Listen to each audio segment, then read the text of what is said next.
Now that we've talked about angles of rotation, we're going to talk about a new way to measure angles, and then finally get to find out what the big deal is about this so-called unit circle that everybody's been raving about on Twitter.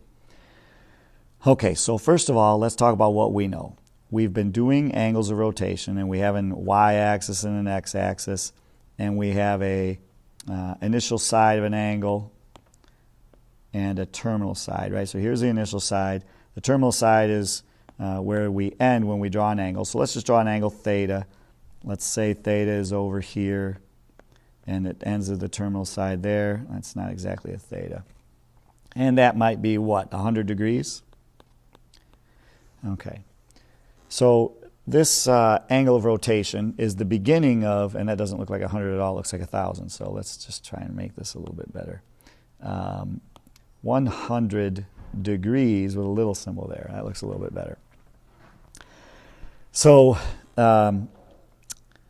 the idea is that we're measuring these angles with degrees, which turns out to be not the best system of measure to use. What's this one? 270 and then 360. When we want to start talking about these trig functions, trig values in terms of trigonometric functions. So we're going to introduce a new system of measure, which is not based on 360 around a circle, but it's based on something a little more practical in terms of the XY plane. So what we're going to do is be more specific about how we draw our angles. And we're going to make that initial side a specific length of 1 unit. So it's not a ray anymore, it's a 1 unit radius. And as we make our angles, we'll spin around a circle with radius of 1. Okay?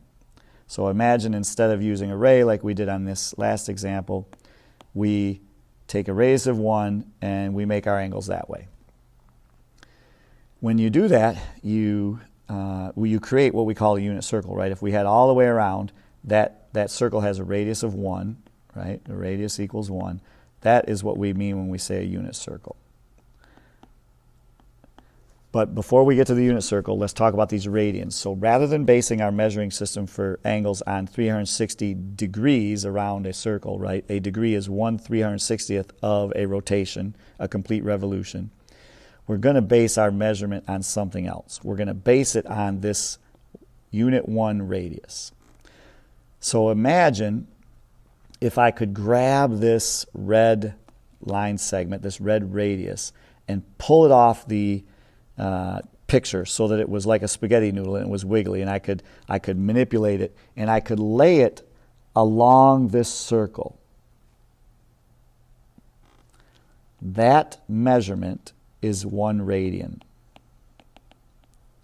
And so when you make this angle, then this angle would be 1 radian. Instead of however many degrees it is, we call that 1 radian because it swipes out an arc on the circle that is the same length as the radius.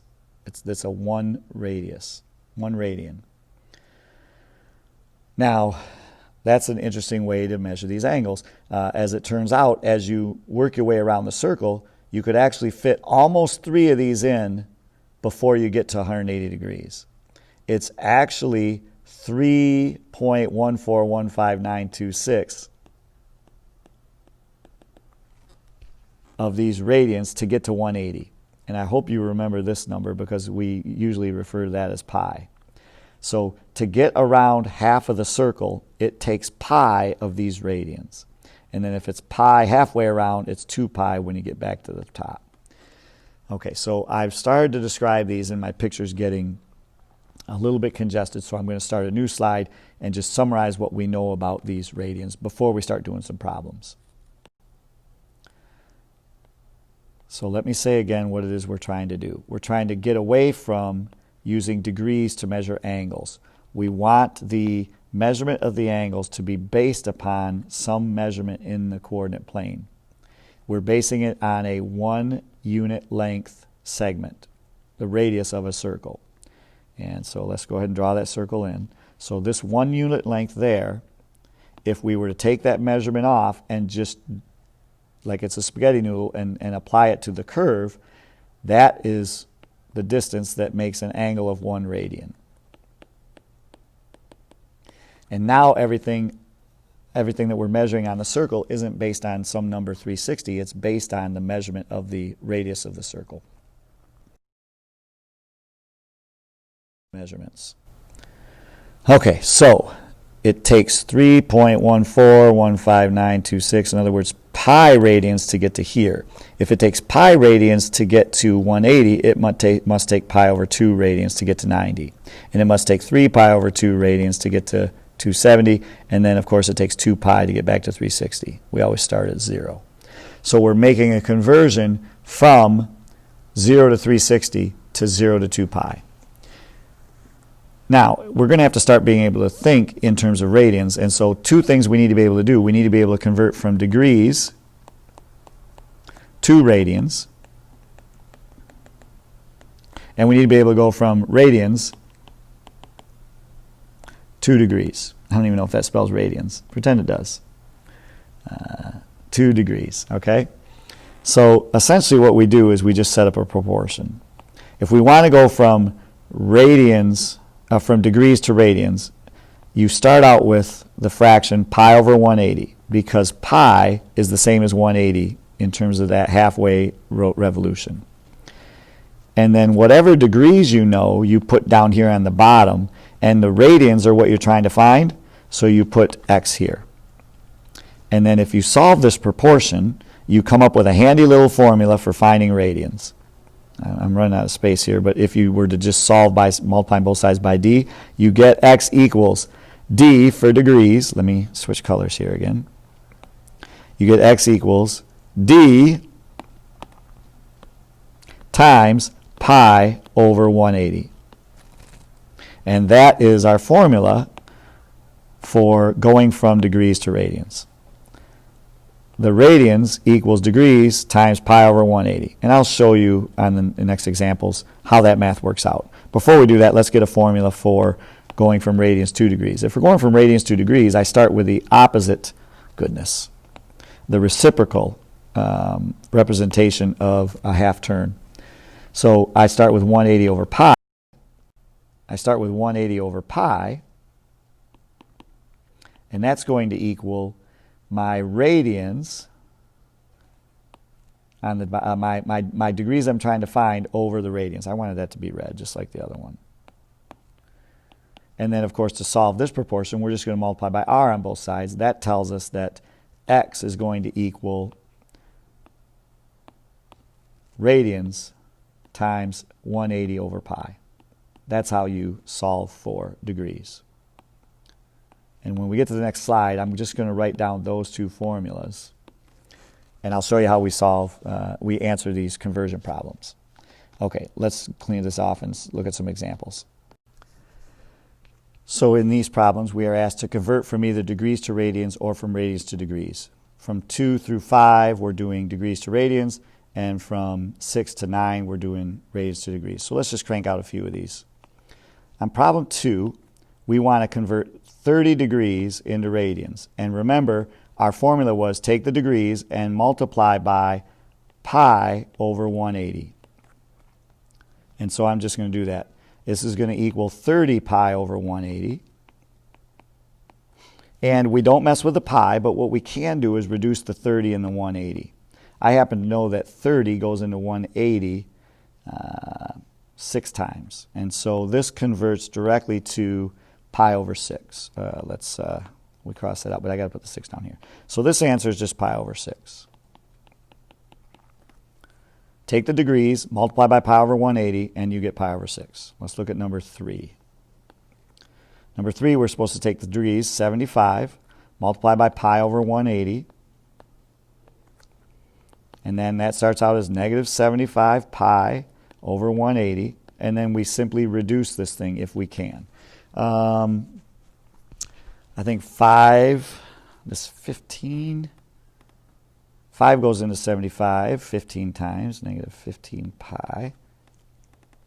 And 5 goes into 180 36 times, but I should have gone higher. because I can also divide each of these by 3. So this is going to be 5 pi over 12, negative 5 pi over 12.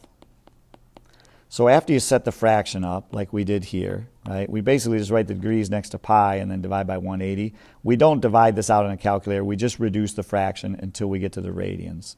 Radians are typically written as multiples of pi. So pi over 6, negative 5 pi over 12. Let's do one more here. Let's do number 4. And on number 4, we're supposed to convert negative 150 degrees. So we do negative 150 times pi over 180. That's going to be 150 pi over 180. And I can reduce that one in my head, I think. I can reduce the zeros, and then that's going to be 5 over 6 because I can divide both of those by 3. So this ends up being 5 pi over 6. Once you're done reducing the coefficients, you're done. It's okay, it's a weird fraction with a pi in it. That's what we want. That's the language that we speak when we're talking radians. There's lots of pi's in the answers. And you can see that when you look at number 6. So in the second group of problems here, we're trying to go the other way. We're trying to go from radians to degrees. And so the strategy that we outlined on the other slide was take your radians, 3 pi over 5, multiply by 180 over pi. And then we're going to simplify this thing. So check it out. First of all, usually the pi's go away. That's great news. And then the other thing we can do is cross cancel 5 and 180. So that turns into 36, I think. And then 3 times 36 is like 108. So I believe this is 108 degrees. I'm going to pause and double check. And sure enough, I'm correct. This is 108. So when you're going from radians, like 3 pi over 5, 2 degrees, you multiply that thing by 180 over pi, and then cross cancel and reduce until you get a value. Let's try another one. Let's do 7 here. That's negative 5 pi over 8. We're going to multiply by 180 over pi, and then we'll do some cross canceling here. So the pi's cancel. I don't think 8 goes into 180, but certainly 4 will reduce. So I'm going to pause and get my calculator, and then I'll show you what I did. And so we're going to cross cancel here. 4 goes into 180 45 times, and 4 goes into 8 2 times. So that's about all the canceling we can do. Now we're going to finish this off by doing 45 times negative 5, which is negative 225 over 2. And then when we do 225 divided by 2, we're going to get 112.5 degrees. It's okay to get decimals with degrees. Okay. And let's try this negative pi over 3 and just convert that one real quick. We'll finish off with 3 examples of each. I'm going to have to squeeze it in over here, though. So I'm going to do number 8 over here. Sorry about that. And that is, we're going to take negative pi over 3 and multiply by 180 over pi. That one's easy to reduce, much easier than the last couple. When I cancel the pi's, I get a 1, negative 1 and 1. And when I cancel the 3 and the 180, I get 60. So this whole thing is negative 60 once you reduce this. So negative pi over 3 is negative 60. So all this math that we're doing is nice, but it takes a little time to get those conversions. And so as we're trying to get familiar with some common conversions, we start to try and get organized. And what the result of that is this thing called a unit circle. So I want to show you a big picture of this unit circle and show you how a lot of these conversions are on there, and then also transition to doing some trigonometry with these radians. So most of you have probably already filled in a unit circle. This is typically what they look like. There's lots of information on this thing. So I'm just going to highlight some details here. First of all, we've got our quadrants listed, which is nice. Quadrants 1 through 4. And then you can see in the first layer, we list the degrees. And we're just putting the degrees for our common angles from our special right triangles in the first quadrant. And then we continue those multiples around the rest of the circle. So 0, 30, 45, 60, and 90, those are our common reference angles for our special right triangles. And then we just continue those around the circle. And so you can see all of the degrees I'm highlighting here in green. Okay. Now we just started talking about conversions to radians because we want to start speaking the radian language. But for a while, we're going to have one foot in both worlds, right? Degrees and radians until we get used to it. Notice that next to the degrees, you see another measurement, and those are the converted radian measures. So on this chart, quite a few of the radians that you're going to be working with have already been converted. So for instance, 270 is the same as 3 pi over 2, and 300 is the same as 5 pi over 3. So all of these angles, all the way to, even though it's not on here, I like to include 360 and 2 pi. So if we were to make it around here, we'd be 360, oops, that'd be degrees. Let me put that in green. 360 would be the degrees if we made it all the way around. 360 would be here. And then if we made it all the way around with radians, we'd be at 2 pi. Okay, so that's good to know. And then what you also see is ordered pairs for the end of the line segment if I drew a 30-degree angle, or if I drew a 45-degree angle, a pi over 4 angle. Each time you draw that terminal side, it'll hit the unit circle at one of those dots. And those dots become very important, okay? I'm not going to go into a lot of detail right now, but I want you to know that the coordinates of those dots are trig values from our special right triangles. We had a chart that we used which had the values, the sine, cosine, sine and cosine functions for all of the values in our special right triangles. So for sine of 30 degrees, sine of 60 degrees, sine of 45 degrees, we had a chart. Cosine of 30, cosine of 45, cosine of 60, we had a chart. On this unit circle, those values are here too. All of these blue x coordinates, those are cosine values for the corresponding angles. So for example, if you look at your chart, the cosine of 30 degrees is this square root of 3 over 2 right here. See, if we're at 30 degrees, the cosine is square root of 3 over 2. That means that the cosine of pi over 6 is also the square root of 3 over 2. So all of these blue numbers, those are cosine values. And I'll show you in a quick second how we're going to use those to quickly get some trig values. These are all cosine values for all of our common angles. If those are the cosine values, hopefully you can guess that the sine values are going to be these red numbers. So the red numbers for each of these points for these angles are the cosine values. That's just an interesting consequence of drawing this unit circle the way we have. If you really want to know why it works, basically you draw the triangle, right? So you make the triangle. This is the angle. This is a hypotenuse of 1, and then this is the opposite side, and this is the adjacent side. And we can use what we know about special right triangles, 30, 60, 90s, to figure out what the values of those are. And it turns out that they are the cosine and sine values. So it has to do with how you draw the triangle if you were to do that. I'm going to delete that out of there because it sort of messes up my nice little color system here. So this is our unit circle. You have a copy of this that you've been working on. Let's put it to work with some problems. In my first examples, I just want to look at number 10 and number 13 because those are sine and cosine questions. You'll probably remember that on that last slide, I never mentioned tangent or cotangent. So we've got to have a separate discussion about those.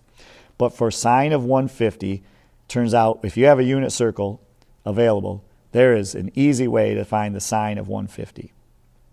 All we do is find 150 on the chart, which happens to be right here, and then we look for the red y value, right? Sine is the y value. So if I go from 150 and look at that point, the y value is 1/2. That means that the sine of 150 degrees is 1/2. It comes right off the chart.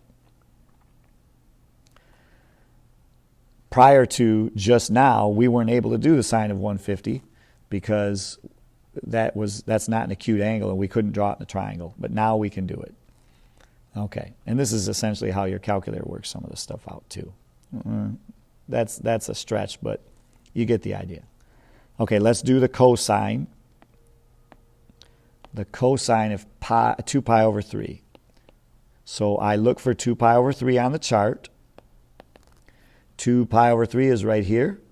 And this time we're doing cosine, so I want the x-coordinate, which is -1/2. That's how you use the unit circle to find these sine and cosine values. Okay, so the real question is, what in the world do we do with these guys? So let's attack that on the next screen. I just need to clear out this ink and start over again. We typically don't write the tangent, the cotangent, the secant, or the cosecant on the unit circle. That would end up having a lot of extra math there. I suppose you could do it if you just stretched your circle out wider and kept adding information to it. But rather than do that, what I want you to memorize or remember or jot down in your notes is that there's a relationship between all of those functions and sine and cosine. So they're all related to sine and cosine. Here's what I mean. When you did SOHCAHTOA, that was sine opposite over hypotenuse, cosine adjacent over hypotenuse, and tangent opposite over adjacent. Watch what happens if I put sine, which is opposite over hypotenuse, over cosine, which is adjacent over hypotenuse. That is a fraction divided by a fraction, so we don't divide fractions, we flip and multiply, right? Multiply by the reciprocal. And when I do that, instead of dividing by a over h, I multiply by h over a. Check it out. These guys cancel, and that ends up being opposite over adjacent, which is our tangent. So what we just demonstrated here is that tangent of any angle, like theta, can be rewritten as sine of theta over cosine of theta. Similarly, with cotangent, I can play the same game, and I end up finding out that the cotangent of theta is actually the cosine of theta over the sine of theta. Extending it even further, we can do this for secant. Secant of theta, that turns out to be just the reciprocal of cosine. Remember, cosine is adjacent over hypotenuse. Secant is hypotenuse over adjacent, so they're just reciprocals. And the way in math we indicate that we have a reciprocal is we put 1 over. And finally, the cosecant of theta is the reciprocal of the sine function. So I'm going to put a little green box around that because this is what we're going to use to work on problems like number 11 and number 12. So let's attack number 11 first. The tangent of 315 degrees. Well, first of all, let's find 315 on our chart. It's down here, and you can see that the coordinate points are square root of 2 over 2 and negative square root of 2 over 2. We need to put the sine value on top and the cosine value on bottom. So that's what I'm going to do. The sine value is negative square root of 2 over 2. It's actually the red one. And the cosine value is square root of 2 over 2. Well, we don't divide fractions like this. We multiply by the reciprocal, right? We flip and multiply. So it's the top one times the reciprocal of the bottom one. And look what happens. We got a bunch of stuff cross-canceling. The 2's cancel, the square root of 2's cancel, but I still have this negative sign. And so this thing ends up being -1.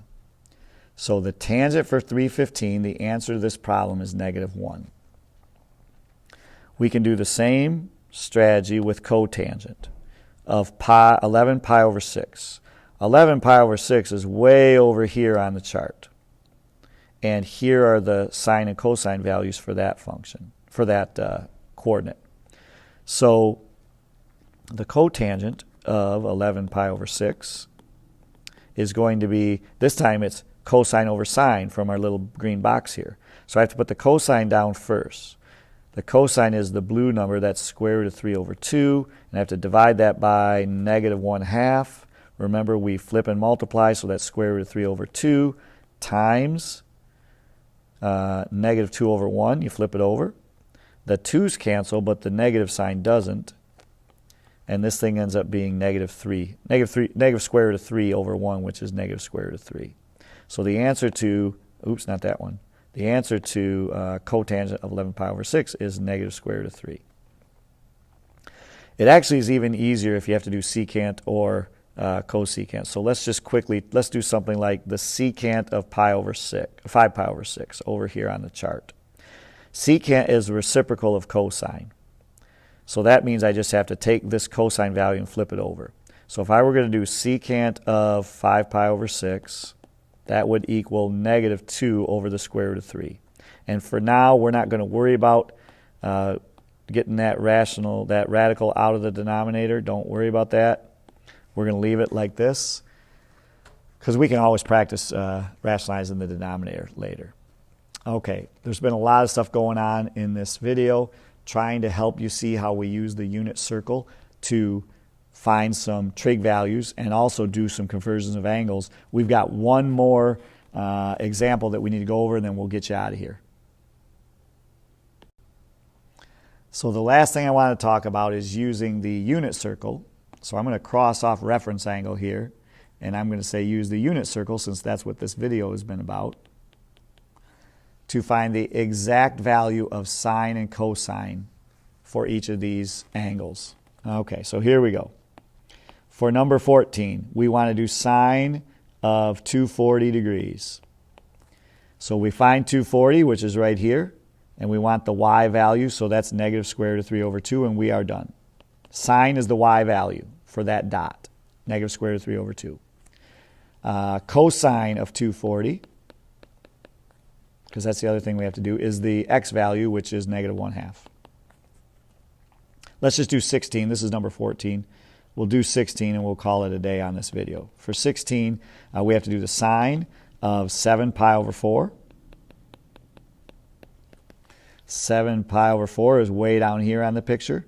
And so the sine is going to be the y value, which is negative square root of 2 over 2. And the cosine of 7 pi over 4 is in the same place, except we want the x value, which is positive square root of 2 over 2. So you just use your chart to find these values for these problems. Okay, this unit circle is very useful for some things. You can use it to convert degrees to radians if the angle is listed on the chart. We can use it to find trig values for angles that are on the chart. The cosine values are the x-coordinates. The sine values are the y-coordinates. We can also use it to find the values of the other trig functions just by using ratios of sine and cosine. Tangent is sine over cosine. Cotangent is cosine over sine. Secant is 1 over cosine, and cosecant is 1 over sine. This should get you started on the assignment. Of course, we can answer questions when we see each other next in class. Good luck.